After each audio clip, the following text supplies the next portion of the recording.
যারা নির্বাচন করতে পারবেন তাদেরকে নির্বাচন করতে দেওয়া উচিত। আমাদের বাধা তো অনেকগুলোই বললাম। একটা হচ্ছে মিথ্যা মামলা, এইটা এলাকায় এখন যে মব কালচার আছে সেটা কিন্তু এখনও আছে। 300 আসন আছে, 300 আসনেই দেওয়ার কথা, তবে অ্যাকচুয়ালি কত দেব সেটা আগামী আমার মনে হয় এক সপ্তাহের মধ্যে আমরা ঠিক করব। আমরা ইতিমধ্যেই আমাদের যে নির্বাচনের জন্য বাছাই প্রক্রিয়া শুরু করেছি, সেটাও সপ্তাহখানেক, কারণ সময় নেই। 29শে ডিসেম্বর সেই জন্য আমাদেরকে খুব তাড়াতাড়ি এই প্রক্রিয়া করতে হবে, কারণ এইবার যে নমিনেশন পেপার আছে, নমিনেশন পেপারও এবার একটু বোধহয়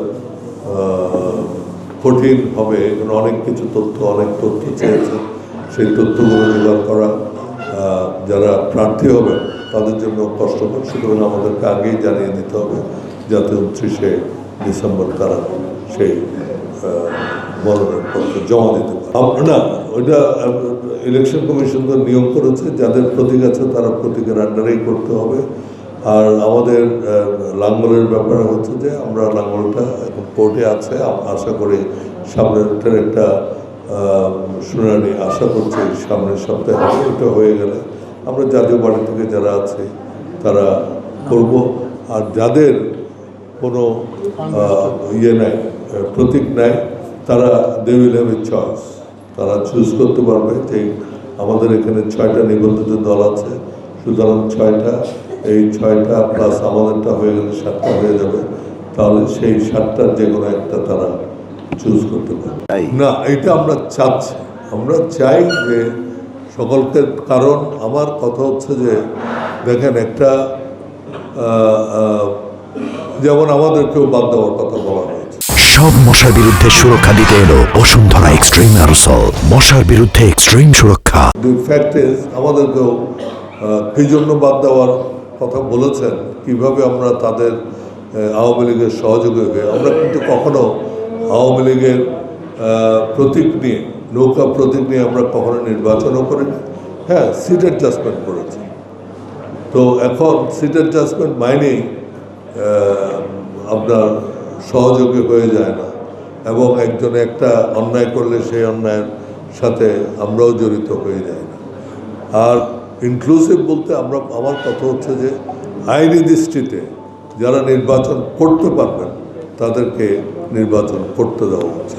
হ্যাঁ, ডেফিনেটলি বাধা পাচ্ছে। আমাদের বাধা তো অনেকগুলোই বললাম। একটা হচ্ছে মিথ্যা মামলা, এইটা এলাকায় এখন যে মব কালচার আছে সেটা কিন্তু এখনও আছে।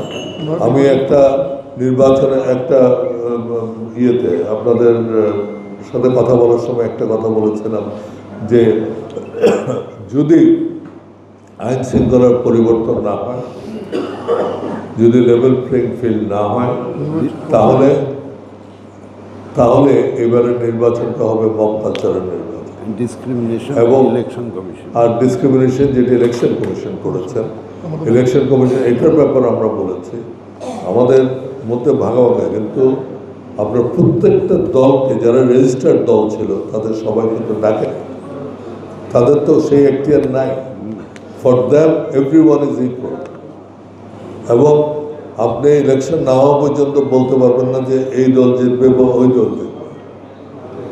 সুতরাং এখানে যে নিউট্রালিটি অফ ইলেকশন কমিশন, এটাও একটা সমস্যা। বিশেষ করে সমস্যা হচ্ছে যে এলাকায় আজকে সিকিউরিটি ইজ এ প্রবলেম।